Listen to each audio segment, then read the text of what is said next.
భారత్తో మజాక దెబ్బకు దెయ్యం దిగొచ్చింది.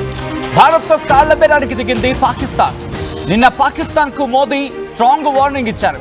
ఆ తర్వాత దిక్కుమాల పాకిస్తాన్ దారికొచ్చింది. ప్రశాంతమైన జీవితాన్ని కోరుకుంటే రోటీ తినండి, లేకపోతే బుల్లెట్ దిగుతుంది అంటూ హెచ్చరించారు ప్రధాని మోదీ. ఈ నేపథ్యంలో మోదీ వార్నింగ్తో గచ్చ గచ్చ గచ్చ గచ్చ వణికిపోయింది పాకిస్తాన్. శాంతి చర్చలకు సిద్ధమంటూ పాక్ ప్రధాని షహబాజ్ షరీఫ్ ప్రకటించడం ప్రస్తుతం ఈ మాటలకు ఏ స్థాయిలో పాకిస్తాన్ బెదిరిందో, ఏ స్థాయిలకు వణికిపోయిందో అర్థం పడుతోంది. కశ్మీర్, ఉగ్రవాదం, వాణిజ్యం, జల వివాదాలపై చర్చించాలంటూ కామెంట్స్ చేసింది. భారత్ యుద్ధమే కోరుకుంటే తాము అదే మార్గాన్ని ఎంచుకుంటామంటున్నాడు షహబాజ్ షరీఫ్. ఇప్పటికే ఉగ్రవాదం, పాక్ ఆక్రమిత కశ్మీర్ పైనే చర్చ ఉంటుందంటూ తేల్చి చెప్పేసింది భారత్.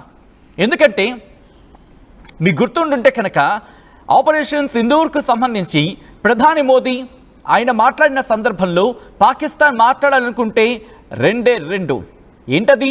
ఉగ్రవాదం పైన, అలాగే పాకిస్తాన్ ఆక్యుపైడ్ కశ్మీర్ మీద.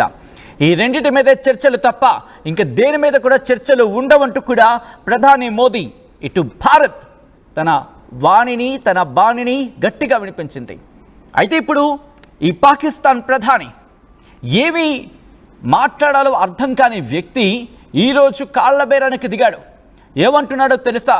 భారత్ యుద్ధమే కోరుకుంటే తాము కూడా అదే మార్గాన్ని ఇచ్చుకుంటామంటూ పక్క చెబుతూనే మరోపక్క మేకపోతు గాంభీర్యం ప్రదర్శిస్తూ ఈ మాటలు చెప్తూ ఉంటే, ఇంకో పక్క ఉగ్రవాదం, పాకిస్తాన్ ఆక్రమిత కశ్మీర్తో పాటు ఇంకా అంశాలకు సంబంధించి మాట్లాడనని భారత్ పట్టుబట్టిన సందర్భం. అంటే ఈ రెండు అంశాలకు సంబంధించి